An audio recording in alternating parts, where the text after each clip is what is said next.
Mereena Joby. Again, welcome back to Soran Spicy. Soran Spicy's പുതിയ എപ്പിസോഡിലോട്ട് എല്ലാവർക്കും സ്വാഗതം. അപ്പോൾ ഇന്ന് നമ്മൾ ചെയ്യാൻ പോകുന്നത് വളരെ ടേസ്റ്റി ആയിട്ടുള്ള ഒരു മപ്പാസിന്റെ റെസിപ്പിയാണ്. അപ്പോൾ ഇത് ഞാൻ ചെയ്യുന്നത് കരിമീൻ ഉപയോഗിച്ചിട്ടാണ്. അതുകൊണ്ട് തന്നെ വളരെ ടേസ്റ്റിയാണ്. അപ്പോൾ നോക്കിയാൽ ഇത് എങ്ങനെ റെഡിയാക്കി എടുക്കാമെന്ന്. അപ്പോൾ മപ്പാസ് റെഡിയാക്കി എടുക്കാൻ വേണ്ടിയിട്ട് അത്യാവശ്യം വലുപ്പമുള്ള ഒരു കരിമീൻ ഞാൻ എടുത്തിട്ടുണ്ട്. ഇത് ക്ലീൻ ചെയ്തതിന് ശേഷം വെയിറ്റ് നോക്കിക്കഴിഞ്ഞ് കഴിഞ്ഞപ്പോൾ ഒരു 300 ഗ്രാം ഉണ്ട്. പിന്നെ ക്ലീൻ ചെയ്തതിന് ശേഷം ഞാൻ ചെറുതായിട്ടൊന്ന് വരഞ്ഞു കൊടുത്തിട്ടുണ്ട്. അപ്പോൾ ആദ്യം തന്നെ നമുക്ക് മീനൊന്ന് ഫ്രൈ ചെയ്തെടുക്കണം. അപ്പോൾ അതിന് വേണ്ടിയിട്ട് ഇതൊന്ന് മാരിനേറ്റ് ചെയ്തെടുക്കണം. അപ്പോൾ നമുക്ക് ആദ്യം തന്നെ മീനൊന്ന് മാരിനേറ്റ് ചെയ്തെടുക്കാം. ഇനി നമുക്കൊരു പ്ലേറ്റിലോട്ട് മാരിനേഷന് വേണ്ടിയിട്ടുള്ള പൊടികൾ ചേർത്ത് കൊടുക്കാം. ഞാനൊരു 1/2 ടീസ്പൂൺ മഞ്ഞൾപ്പൊടി ചേർത്ത് കൊടുക്കുന്നുണ്ട്. പിന്നെ നമുക്കൊരു 1/2 ടീസ്പൂൺ കുരുമുളക് പൊടി ചേർത്ത് കൊടുക്കാം. പിന്നെ ഇതിനകത്തോട്ട് ആവശ്യത്തിനുള്ള ഉപ്പ് ചേർത്ത് കൊടുക്കാം. പിന്നെ ഒരു 1/2 ടീസ്പൂൺ നാരങ്ങ നീര് കൂടെ ഒഴിച്ചു കൊടുക്കുന്നുണ്ട്.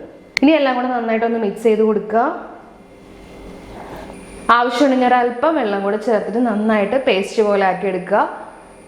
ഞാനിപ്പോൾ ഒരല്പം വെള്ളം കൂടെ ചേർത്ത് കൊടുക്കുകയാണ്.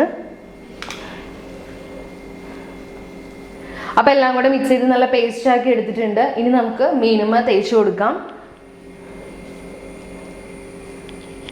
അപ്പോൾ ഞാനിത് മീനുമ്മ തേച്ച് കൊടുക്കുകയാണ്. എല്ലായിടത്തും നന്നായിട്ട് തന്നെ തേച്ച് കൊടുക്കുക.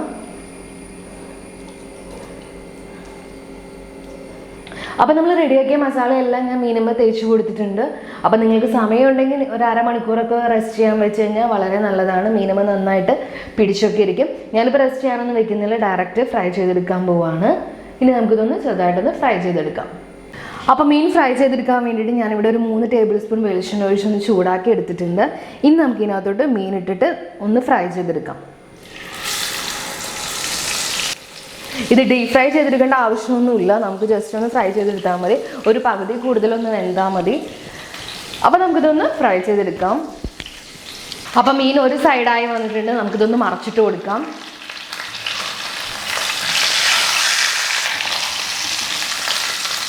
അപ്പോൾ ഞാൻ മീൻ മറച്ചിട്ട് കൊടുത്തിട്ടുണ്ട്. നമുക്ക് ഈ സൈഡും കൂടെ ഒന്ന് ഫ്രൈ ചെയ്തിട്ടെടുക്കാം. അപ്പോൾ മീൻ ഈ സൈഡും കൂടെ ഫ്രൈ ആയി വന്നിട്ടുണ്ട്. നമുക്കിനി ഇതൊരു പ്ലേറ്റിലോട്ട് മാറ്റാം.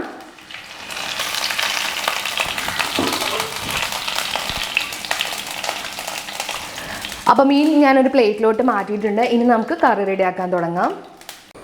അപ്പോൾ കറി റെഡിയാക്കി എടുക്കാൻ വേണ്ടിയിട്ട് ഞാനിവിടെ ഒരു മൺചട്ടിയാണ് എടുത്തിട്ടുള്ളത്. ആ മൺചട്ടിയിലോട്ട് നമ്മൾ മീൻ ഫ്രൈ ചെയ്തെടുത്തതിൻ്റെ ബാലൻസ് വെളിച്ചെണ്ണ ഞാൻ ഒഴിച്ചു കൊടുത്തിട്ടുണ്ട്. പിന്നെ അതിൻ്റെ കൂടെ തന്നെ ഒരു ടേബിൾ സ്പൂൺ വെളിച്ചെണ്ണയും കൂടെ ഒഴിച്ചു കൊടുത്തിട്ടുണ്ട്. അപ്പോൾ വെളിച്ചെണ്ണ നന്നായിട്ട് ചൂടായി വന്നിട്ടുണ്ട്. ഇനി നമുക്ക് ഇതിനകത്തോട്ട് ഒരു ടേബിൾ സ്പൂൺ ഇഞ്ചി അരിഞ്ഞത് ചേർത്ത് കൊടുക്കാം. അതിൻ്റെ ഒപ്പം തന്നെ ഞാൻ ഒരു ടേബിൾ സ്പൂൺ വെളുത്തുള്ളി അരിഞ്ഞതും കൂടി ചേർത്ത് കൊടുക്കുകയാണ്. രണ്ടും ഞാൻ നീളത്തിലാട്ടോ അരിഞ്ഞെടുത്തിരിക്കുന്നത്. നന്നായിട്ടൊന്ന് വഴറ്റി കൊടുക്കുക. ഇഞ്ചി വെളുത്തുള്ളി ഒന്ന് മൂത്ത് വരുമ്പോൾ നമുക്ക് ഇതിനകത്തോട്ട് സവോള ചേർത്ത് കൊടുക്കാം. അപ്പോൾ ഇഞ്ചി വെളുത്തുള്ളി നന്നായിട്ട് മൂത്ത് വന്നിട്ടുണ്ട്. അതിൻ്റെ പച്ചമണമൊക്കെ നന്നായിട്ട് മാറി വന്നിട്ടുണ്ട്. ഇനി നമുക്ക് ഇതിനകത്തോട്ട് 2 മീഡിയം സൈസ് സവോള കനം കുറച്ച് നീളത്തിൽ അരിഞ്ഞത് ചേർത്ത് കൊടുക്കാം. നന്നായിട്ടൊന്ന് ഇളക്കി കൊടുക്കുക. ഇതിന് കൂടെ തന്നെ ഞാൻ 3 പച്ചമുളക് നീളത്തിൽ അരിഞ്ഞത് ചേർത്ത് കൊടുക്കുകയാണ്. നമുക്ക് കുറച്ച് കറിവേപ്പിലയും കൂടെ കൂട്ടത്തിൽ ഇട്ട് കൊടുക്കാം. ഇതെല്ലാം കൂടെ നന്നായിട്ടൊന്ന് മിക്സ് ചെയ്ത് കൊടുക്കുക. ഇനി നമുക്ക് സവോളയ്ക്ക് ആവശ്യമായിട്ടുള്ള ഉപ്പും കൂടെ ചേർത്ത് കൊടുക്കാം. അപ്പോൾ സവോള പെട്ടെന്ന് തന്നെ നന്നായിട്ട് വാടി വരും. ഇനി നന്നായിട്ടൊന്ന് ഇളക്കി കൊടുക്കുക. ഇനി സവോള നന്നായിട്ട് വാടി വരുന്നവരെ നമുക്കിതൊന്ന് ഇളക്കി കൊടുക്കാം. അപ്പോൾ സവോള നന്നായിട്ട് വഴന്നു വന്നിട്ടുണ്ട്. ഇനി നമുക്ക് ഇതിനകത്തോട്ട് ഒരു തക്കാളി അരിഞ്ഞത് ചേർത്ത് കൊടുക്കാം. ഞാനൊരു മീഡിയം സൈസുള്ള ഒരു തക്കാളിയാണ് ചെറുതായിട്ട് ഇങ്ങനെ അരിഞ്ഞെടുത്തിരിക്കുന്നത്. ഇനി അതുകൂടി കൂട്ടിയിട്ട് നന്നായിട്ടൊന്ന് വഴറ്റി കൊടുക്കാം.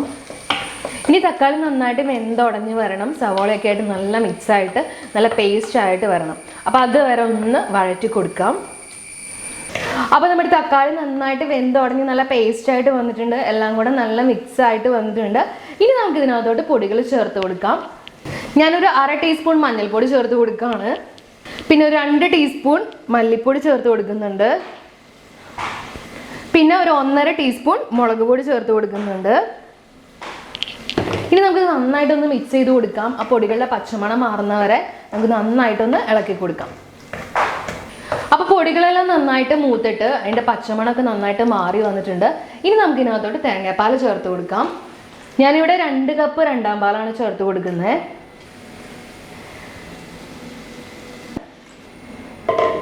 ഇനി ഇത് നന്നായിട്ടൊന്ന് മിക്സ് ചെയ്ത് കൊടുക്കുക. ഈ സമയത്ത് ആവശ്യമുണ്ടെങ്കിൽ നമുക്ക് ഉപ്പ് ചേർത്ത് കൊടുക്കാം. ഞാനൊരല്പം ഉപ്പ് ചേർത്ത് കൊടുക്കുകയാണ്. ഇനി നമുക്കിത് നന്നായിട്ടൊന്ന് തിളപ്പിച്ചെടുക്കണം. അപ്പോൾ നമുക്ക് തിളച്ച് വരുന്നവരെ ഒന്ന് വെയിറ്റ് ചെയ്യാം.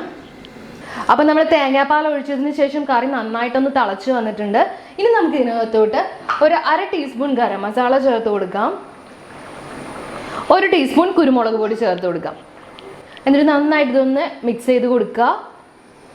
ഇനി ഞാൻ ഇതിനകത്തോട്ട് നമ്മൾ ഫ്രൈ ചെയ്ത് വെച്ചിരിക്കുന്ന മീൻ ചേർത്ത് കൊടുക്കുകയാണ്.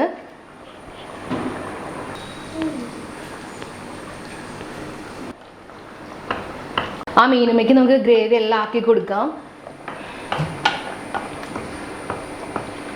അപ്പോൾ ഗ്രേവി എല്ലാം ഞാൻ മീനും ആക്കി കൊടുത്തിട്ടുണ്ട്. ഇനി നമുക്ക് മീഡിയം ഫ്ലെയിമിലിട്ടിട്ട് കുറച്ച് നേരം ഒന്ന് കുക്ക് ചെയ്തെടുക്കാം. അപ്പോൾ ആ മീനിൻ്റെ ബാലൻസ് ഉള്ള വേവ് കൂടി കംപ്ലീറ്റ് ആവും. പിന്നെ ഗ്രേവി എല്ലാം നന്നായിട്ട് കുറച്ചും കൂടി ഒന്ന് കുറുകി വരും. അപ്പോൾ നമുക്ക് കുറച്ച് നേരം കൂടി ഒന്ന് തിളപ്പിച്ചെടുക്കാം കറി. അപ്പോൾ ഞാൻ കുറച്ച് നേരം കൂടി ഒന്ന് തിളപ്പിച്ചെടുത്തിട്ടുണ്ട്. ഏകദേശം ഒരു 5-6 മിനിറ്റ് കൂടി നന്നായിട്ടൊന്ന് തിളപ്പിച്ചെടുത്തപ്പോൾ ബാലൻസ് വേവാനുണ്ടായിരുന്ന ആ മീനിൻ്റെ വേവ് കൂടി ഒന്ന് കംപ്ലീറ്റ് ആയിട്ടുണ്ട്. ഗ്രേവി നല്ല തിക്കായിട്ട് വന്നിട്ടുണ്ട്, നല്ല ടേസ്റ്റി ആയിട്ട് വന്നിട്ടുണ്ട്. ഇനി ഞാൻ ഇതിനകത്തോട്ട് 1-ാം പാൽ ചേർത്ത് കൊടുക്കുകയാണ്. 1-ാം പാൽ ഞാനൊരു 1/4 കപ്പ് ഇതിനകത്തോട്ട് ചേർത്ത് കൊടുക്കുന്നുണ്ട്. അത് നിങ്ങളുടെ ഗ്രേവിയുടെ എന്നുള്ളതനുസരിച്ച് വേണമെങ്കിൽ കുറച്ചും കൂടി ഒഴിച്ചു കൊടുക്കാം കേട്ടോ. അപ്പം ഞാനൊരു 1/4 കപ്പ് ഒഴിച്ചിട്ടുണ്ട്. 1-ാം പാൽ ഒഴിക്കുമ്പോൾ തീ ഒന്ന് മീഡിയം ഫ്ലെയിമിലിട്ടിട്ട് ഒന്ന് ഒഴിച്ചു കൊടുക്കുക. ഇനി അധികം തിളയ്ക്കൊന്നും വേണ്ട. ജസ്റ്റ് ഒന്ന് ചെറുതായിട്ടൊന്ന് ആ തേങ്ങാപ്പാലൊന്ന് ചൂടായിട്ട് ഒന്ന് ചെറുതായിട്ടൊന്ന് തിളച്ച് വന്നാൽ മതി. അപ്പോൾ ചെറുതായിട്ട് ഇത് തള വരുന്നുണ്ട്. ഞാനിത് ഫ്ലെയിം ഓഫ് ചെയ്യാണ്. അപ്പോൾ നമ്മുടെ ടേസ്റ്റി ആയിട്ടുള്ള കരിമീൻ മപ്പാസ് ഇവിടെ റെഡി ആയിട്ടുണ്ട്. നമുക്കിത് ചൂടോടെ തന്നെ സെർവ് ചെയ്യാം. അപ്പോൾ എല്ലാവരും ഒന്ന് ട്രൈ ചെയ്ത് നോക്കാം കേട്ടോ. അപ്പോൾ കാണുമ്പോൾ തന്നെ മനസ്സിലാവില്ല നമുക്ക് എത്ര ടേസ്റ്റി ആയിട്ടുള്ള ഒരു കറിയാണെന്ന്. അപ്പോൾ എല്ലാവരും ഒന്ന് ട്രൈ ചെയ്ത് നോക്കുക. നമുക്ക് അപ്പത്തിൻ്റെ കൂടെയും ഇടിയപ്പത്തിൻ്റെ കൂടെ ഒക്കെ കഴിക്കാൻ വേണ്ടിയിട്ട് അടിപൊളി കോമ്പിനേഷനാണ്. ചോറിൻ്റെ കൂടെ കഴിക്കാൻ കിടിലൻ കോമ്പിനേഷനാണ്. അപ്പോൾ എല്ലാവരും ഒന്ന് ട്രൈ ചെയ്ത് നോക്കുക കേട്ടോ. എല്ലാവർക്കും എന്തായാലും ഇഷ്ടപ്പെടും. പിന്നെ നിങ്ങൾ ഈ ചാനൽ ഇതുവരെ സബ്സ്ക്രൈബ് ചെയ്തിട്ടില്ലെങ്കിൽ ഒന്ന് സബ്സ്ക്രൈബ് ചെയ്തോളൂ. പിന്നെ തൊട്ടടുത്ത് ബെല്ലൈക്കൺ കൂടെ ഒന്ന് ക്ലിക്ക് ചെയ്യുകയാണെങ്കിൽ ഞാൻ പുതിയ വീഡിയോസ് ഇടുമ്പോൾ നിങ്ങൾക്ക് നോട്ടിഫിക്കേഷൻ കിട്ടും. പിന്നെ വീഡിയോ ഇഷ്ടപ്പെട്ടാൽ ലൈക്ക് ചെയ്യുക, ഷെയർ ചെയ്യുക, കമൻറ്റ് ചെയ്യുക. അപ്പോൾ നമുക്കിനി അടുത്ത വീഡിയോയിൽ വേറൊരു റെസിപ്പി ആയിട്ട് കാണാം. Bye bye.